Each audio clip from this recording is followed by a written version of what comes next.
Welcome to the Being There podcast. Stories from the road, where we keep the rubber side down. These are stories written by my father, Gene McAlmont. Commentary by his son, me, John McAlmont. This is episode 13. Who Let the Dogs Out? Written August 27th, 2003. Only mad dogs and Englishmen go out into the midday sun. But it is here that one often finds that moment of truth when he is reminded of his own mortality and the limits of time.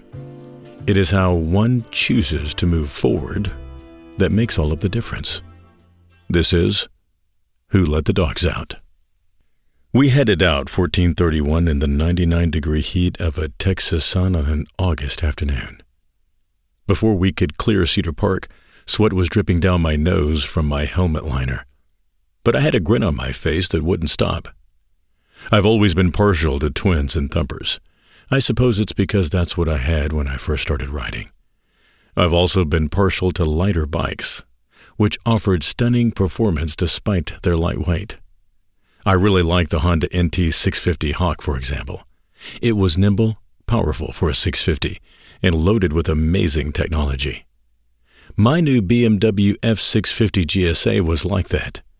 It stirred something in me that occasionally needed a swift kick in the butt to come to the surface.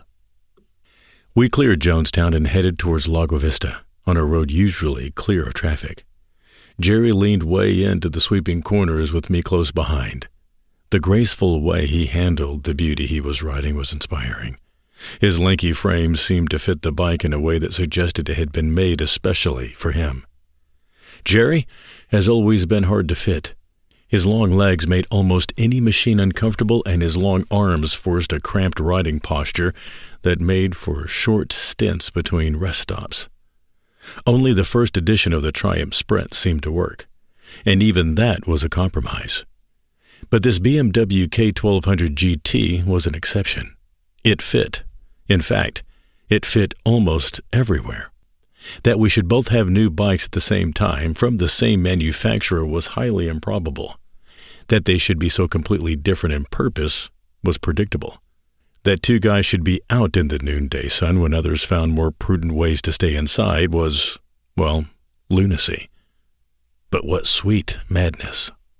We hit the first cattle guard out of Lago Vista and turned our bikes toward the downhill exit into the hill country. Jerry disappeared past the low water bridge, heading up the hill. I slipped the 650 into fourth and spun the engine past 5,000 RPM, hitting the power band. As I crossed the bridge, the front forks compressed and then on rebound, lightened the front end. The front wheel lifted from the pavement as the bike pulled up the hill like a tractor on steroids. My mouth fell open as I sucked in air and screamed, "Yee-haw!" I flicked the light machine into the tight left-hander in hot pursuit. I often caught sight of Jerry over the next few miles, but I had the distant sensation that I was passing pockets of compressed yee-haws mixed with tips of turbulence from the K1200 fairing. Yee-haws are, well, like that. They swirl in the air like frothy bubbles in a freshly stirred cup of good coffee. When you pass through one, you feel it more than you hear it. Eventually, we came upon slower traffic, as is often the case on 1431. But we knew that more pristine roads awaited further west, when the temperatures got cooler in the coming weeks, so we laid back and enjoyed the ride.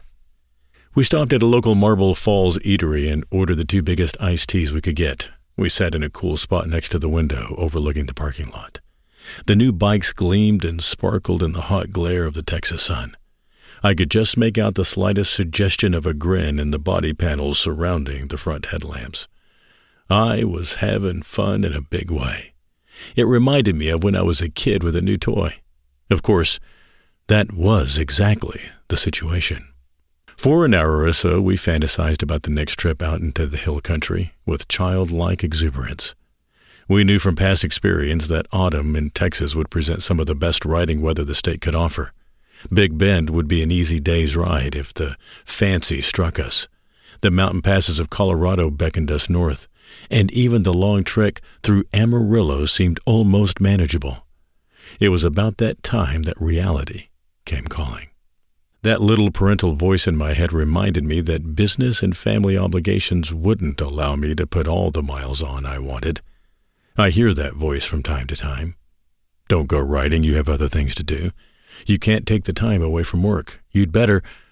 Oh, it's the opposite of, screw it, I'm going riding. You can't make time away from work. You'd better... It's the opposite of, screw it, I'm going riding, that my inner child finds so compelling. Somewhere in the chaos must lay a rational answer. It is, however, sobering to realize that there are more years behind me than in front. If not now, then when? I'm not sure how to answer that, but if I can find some balance in it all, then surely there will be time enough. But now, on this day, at this moment, it was time to play. We fired up the bikes and headed out 1431 into the brilliant sun, my helmet filled with the song, Who Let the Dogs Out? Woof, woof, woof, woof, woof. Who let the dogs out? I twisted the throttle to the stop and watched the pavement disappear beneath the front wheel. I couldn't breathe, only if I could just stop grinning.